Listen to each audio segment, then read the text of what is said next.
وَيَمُدُّهُمْ فِي طُغْيَانِهِمْ يَعْمَهُونَ, اور وہ ان کو کھلی کھینچ دے رہا ہے. یمدہم کھینچ دینا, فی طغیانہم ان کی بغاوت میں. طغیان عربی میں کہتے ہیں کوئی طاغی ہو جائے, کوئی باغی ہو جائے. ان کی بغاوت, اس بغاوت کو اللہ تعالیٰ کہہ رہا ہے ان کو کھلی کھینچ ہے. وہ جا کے یہاں کس سے, مسلمان سے کہیں ہم تمہارے ساتھ ہیں, کافر سے کہیں ہم تمہارے ساتھ ہیں. دونوں طرف سے اپنی سیکیورٹی بنا رہے ہیں, اور اللہ تعالیٰ ان کی پکڑ نہیں کرتا, نہ ان کو ایکسپوز کرتا ہے, نہ سب کے سامنے ڈال دیتا ہے کہ یہ دونوں طرف سے اسکیمیں بنا رہے ہیں. ان کی پول نہیں کھولتا سب کے سامنے. کیوں نہیں کھولتا؟ ان کو کھلی چھوٹ دی ہوئی, اس وقت کھلی چھوٹ دی ہوئی ہے. یمدہم فی طغیانہم یعمہون. عمیھا کا لفظ استعمال ہوتا ہے جب انسان دل کا اندھا ہو. کہنے کا مقصد یہاں یہ ہے کہ کھلی چھوٹ دی ہوئی ہے, اور ان کو کبھی اس بات کا احساس بھی نہیں ہوتا کہ یہ کس گھٹیا کام میں لگے ہوئے ہیں. دل کے اندھے ہونے سے مراد ہے کہ انسان گندا کام کرے اور اس کو گندے کام ہونے کا احساس بھی نہ ہو. یہ ہے عمیھا. عمیہ یہ کے ساتھ آنکھوں کا اندھا, عمیھا دل کا اندھا. یہ دل کے اندھے ہو چکے ہیں. وَيَمُدُّهُمْ فِي طُغْيَانِهِمْ يَعْمَهُونَ. میں آپ کو ایک مثال دیتا ہوں, مثال سے یہ بات سمجھ آئے گی کہ اللہ تعالیٰ نے انہیں چھٹی کھلی کھینچ کیوں دی ہوئی ہے. اس کی اصل تشریح اور اس کی اصل تفسیر سورہ آل عمران کے آخر میں جا کر آتی ہے. وہاں اللہ تعالیٰ ہمیں بتائیں گے کہ انما نمدہم, ہم ان کو کھلی چھوٹ صرف اس لیے دیتے ہیں تاکہ ان کے عذاب میں اضافہ کیا جا سکے.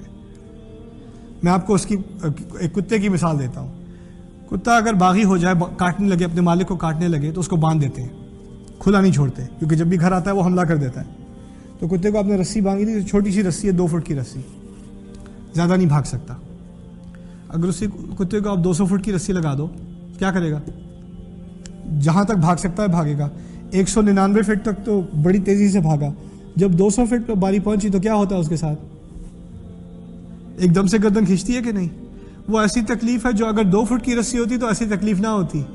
لیکن جو 200 فٹ کی رسی ہے وہ 199 فٹ تک تو یہ سمجھا کہ میرے لیے بڑی اچھی کھلی گنجائش ہے, میں جو کرتا ہوں کروں. لیکن اصل میں مقصد اس کا کیا تھا کہ جب سزا ملے تو اور سخت ملے. ٹھیک ہے نا؟ تو اللہ تعالیٰ کبھی کبھار لوگ غلط کام کرتے ہیں انہیں کرنے دیتا ہے.